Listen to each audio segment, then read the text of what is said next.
pretty well made. Normally we're fun doing my special plays.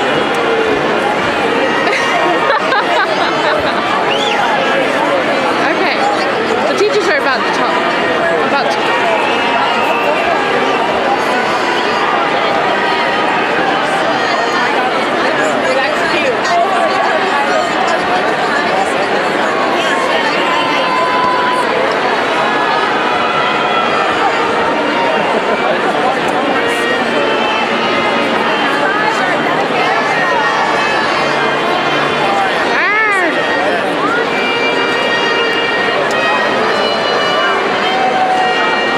That man does not stop.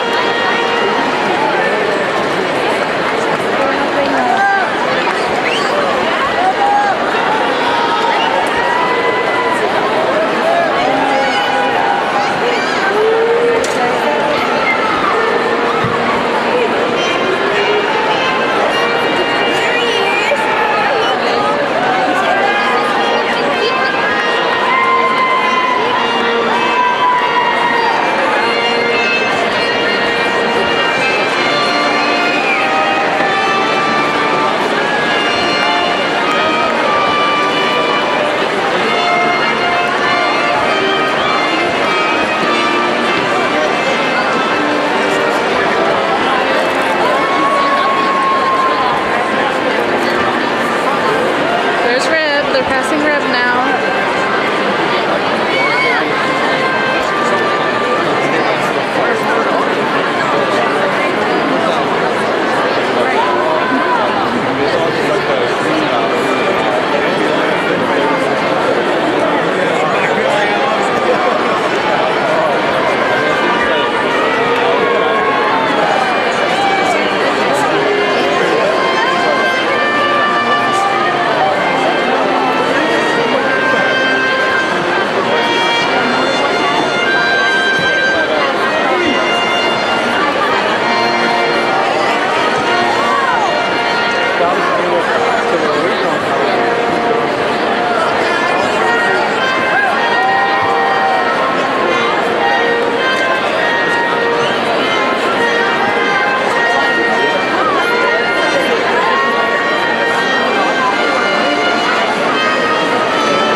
It is my honor to welcome all of you to the Spring 2014 Engineering Commencement at the University of Texas at Austin.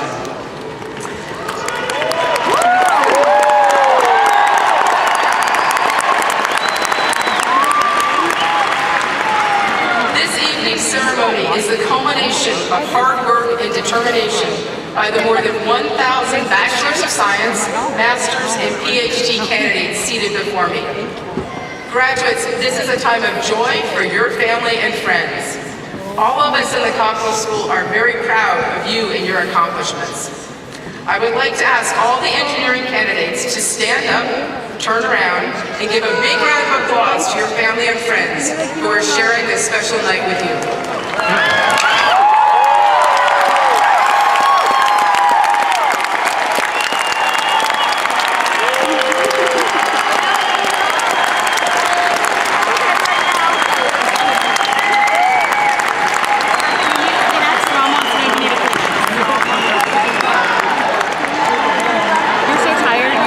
Playing Where's Waldo? I can tell. You blushed. Commencement is one of my favorite days of the year.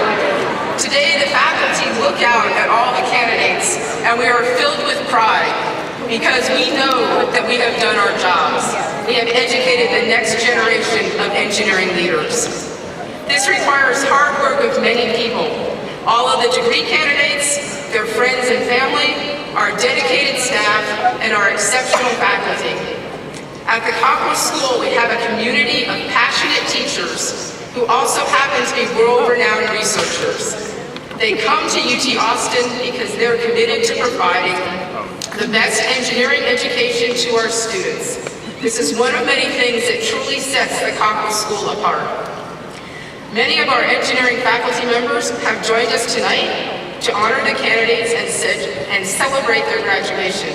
Please join me in recognizing the faculty of the Cockrell School of Engineering.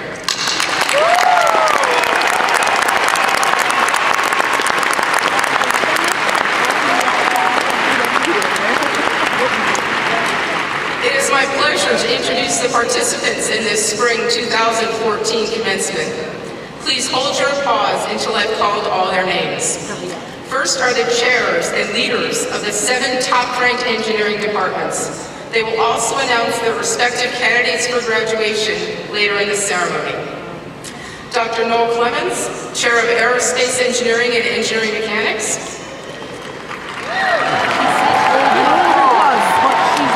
Dr. Nicholas Peppers, Chair of Biomedical Engineering. Dr. Thomas Truscott, Chair of the McKenna Department of Chemical Engineering.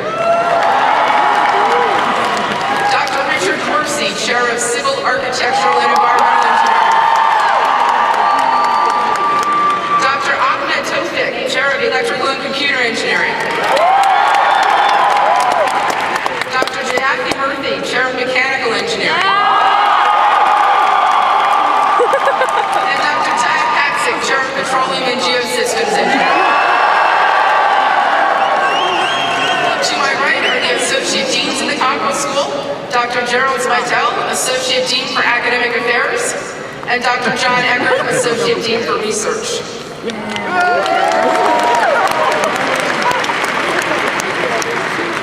The commencement ceremony is led by 4 marshals. They are Faculty Marshal Christine Julian in the Department of Electrical and Computer Engineering. Faculty Marshal Gary Rochelle of the McKenna Department of Chemical Engineering. Graduate Marshal Sheldon Landsberger of the Department of Mechanical Engineering. And Undergraduate Marshal Tricia Gore, Assistant Dean for Student Affairs. Please give them a warm round of applause.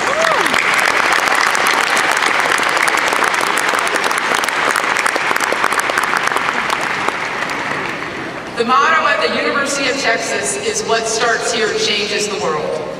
I'll admit, at first it sounds like just another catchy tagline. But after you walk through this campus and the halls and meeting rooms of our engineering buildings, you begin to see the amazing things that are happening every day within the Cockrell School. Our students transform ideas into innovative applications in our project spaces. Students create new, better prosthetic devices for injured soldiers and veterans in our 3D printing and robotics labs. Student entrepreneurs launch their own companies into the world in our Longhorn Startup class. And our biomedical engineering students conduct research and discover new methods for identifying and treating cancer. These are just a few examples of the extraordinary work being done in the Cockrell School, and I hope it helps you realize just how true our motto is. At the Cockrell School, we know, without a doubt, that we are educating a special group of engineers who will go on to innovate, tackle global problems, and improve the lives around them. We know because our alumni do it every day. We know because the candidates seated here tonight have worked side by side and have more than held their own with some of the world's top engineering faculty and researchers. We know because Texas engineers are trained to think big and to rise to the challenge. As graduates of the Cockrell School, your future is bright. I know you will achieve your professional and personal goals, contribute to your communities, and strengthen our state and nation.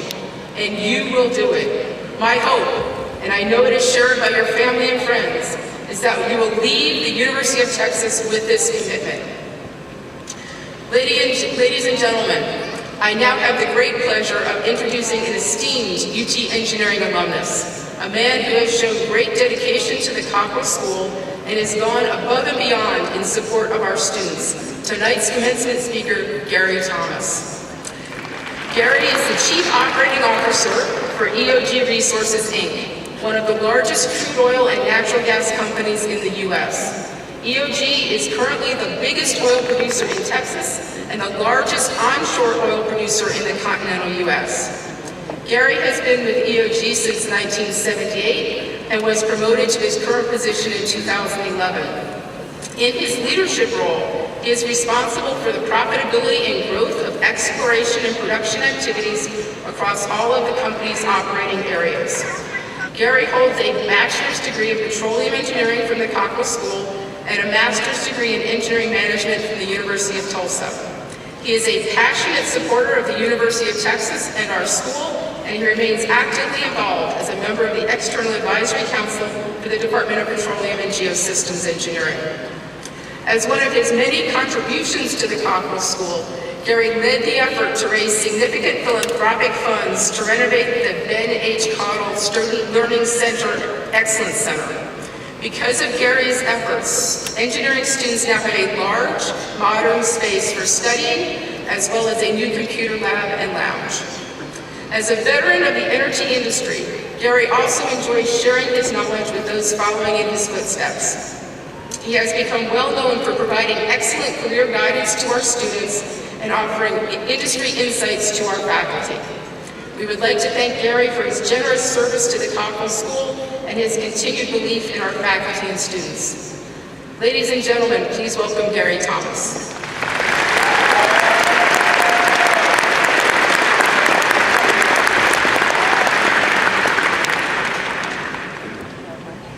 Good evening. Congratulations, graduates of the University of Texas Cockrell School of Engineering class of 2014. We're so proud of you. And congratulations and thanks to parents, faculty and staff, family and friends. Ladies and gentlemen, I am very honored to celebrate this important occasion with you. Although I'm a graduate of the University of Texas, I never attended my own graduation ceremony. I was so eager to report to my first official job that I left campus immediately after my last final. That's why being here today is also special to me. Thank you, Dean Wood, for your gracious introduction, and a special thanks for bringing me back here. It's always a thrill to be on the campus of UT. In 1972, when I graduated, a huge political scandal called Watergate was unfolding in Washington, and the U.S. had resumed bombing Hanoi during the Vietnam War. The average cost of a new house was $27,500. The average American annual income was $11,800. Gasoline was 55 cents a gallon, and a new Ford Mustang, since I'm a Ford enthusiast and collector, cost less than $3,000. Truly, a lot has changed since 1972, but the fundamentals, the basics, remain the same. That is why I love the UT mantra, what starts here changes the world. Whether you are a graduating engineer today or you graduated 42 years ago, as I did, the phrase, what starts here changes the world, describes the foundation of learning provided by our education. Here at UT, we learn to think, to focus, harness our strength, and to team with others. We are problem solvers, equipped with the tools to address any challenge. We look forward to analyzing problems and offering solutions that may have far-reaching impact. In the last few years, that's exactly what's happened in the U.S. oil and gas industry. UT grads, with their peers from top schools across the country, have stepped up to lead a quiet but powerful economic revolution. Collaborating with professionals at independent, agile oil and gas companies such as EOG, engineers are fueling the shale revolution. The shale revolution is big, very big. It represents a renaissance in domestic energy, which is strengthening the economic foundation of our nation. For those of you entering the workforce, it is a change agent in most industries. As we speak, this shale revolution is being played out in fields like the South Texas Eagle Ford, North Dakota Bakken, Appalachia Marcellus, Texas Louisiana Haynesville, West Texas New Mexico Permian Basin. You may have heard of some of these, but they're not exactly household names, are they? Perhaps they should be, because the quality and quantity of hydrocarbons produced in this shale revolution is nothing short of phenomenal. For the first time since 1970, the U.S. has reversed a steep 40-year decline and is now growing oil and gas production. Currently, our country is producing over 8 million barrels of oil per day, the highest production level since 1988. This makes the U.S. less dependent on imports from foreign countries. Also, North America now has a 100-plus year supply of natural gas, the cleanest, most efficient, and cost-effective fuel. The cost savings to U.S. households has been tremendous.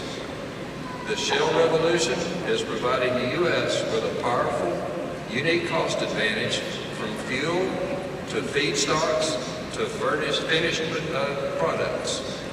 U.S. manufacturing is more competitive now than it has been in decades. The country's dependence on foreign imports is greatly diminished, and we are paying less at the gas pump than most countries. Never has domestic energy been more robust. Never have there been so many growth opportunities on different fronts. Never has the technical innovation of engineers been valued more than it is today. This revolution did not take place overnight. When I graduated from UT with a petroleum engineering degree, this new energy source called shale rock was not a good thing. It caused all kinds of headaches in the drilling and completion of wells. Shales are the source beds where the hydrocarbons are generated.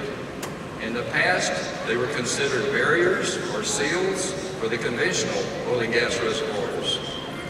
In those days, we tried to avoid shale rock as best we could.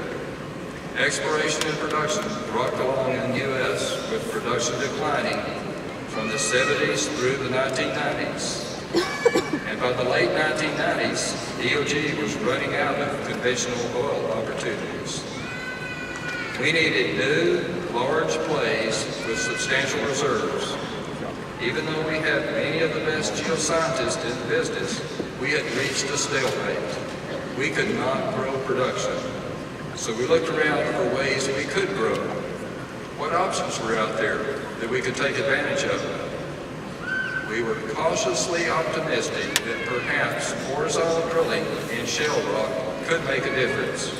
We also knew if we didn't try, we would never succeed and our company might not survive. EOG began experimenting in all phases of horizontal drilling, completion, and production of shale rock in the Fort Worth Barnett, which primarily produced natural gas. It worked, and how well that worked. Today, shale gas development continues to expand across the U.S. EOG then moved into oil shale, that same rock we had once avoided like the plague. we thought we could now find ways to produce oil from this exceptionally tight rock. Talk about trial and error and persistence. Experimentation and persistence characterized EOG's developments of the North Dakota Bakken, followed by horizontal developments in the Barnett Combo, Eagle Ford, and Permian Basin. During this transition period, the tables turned. The shale rock was easy to find compared to conventional reservoirs, but extracting hydrocarbons was difficult and expensive. All at once, engineers became front and center. Our engineers were challenged to find economical and eco-friendly ways to extract oil and gas from this brittle, super tight shale rock. The combined acumen of engineers and geoscientists is and will continue to be indispensable to the shale revolution. Yes, today, EOG is the largest onshore producer in the lower 48. We take our responsibility towards safety and the environment very, very seriously. After each of our wells is drilled, a straightforward process called hydraulic fracturing, commonly known as fracking, takes place. In his book entitled The Boom, Russell Gold describes it this way. You drill a well straight down several thousand feet and then gradually turn the well bore until it runs horizontally through the shale, again for several thousand feet. Then you isolate a section of the rock and inject water, sand, and household chemicals under high pressure. This makes the rock fracture, hence the name fracking. The sand stays behind to prop open the new network of fractures. The oil and gas flow out. Hydraulic fracturing technology has been in use since 1947 and has proved to be the key to the shale revolution. Some people ask me, why don't you retire? Because mentoring EOG's talented and focused young leaders is my passion.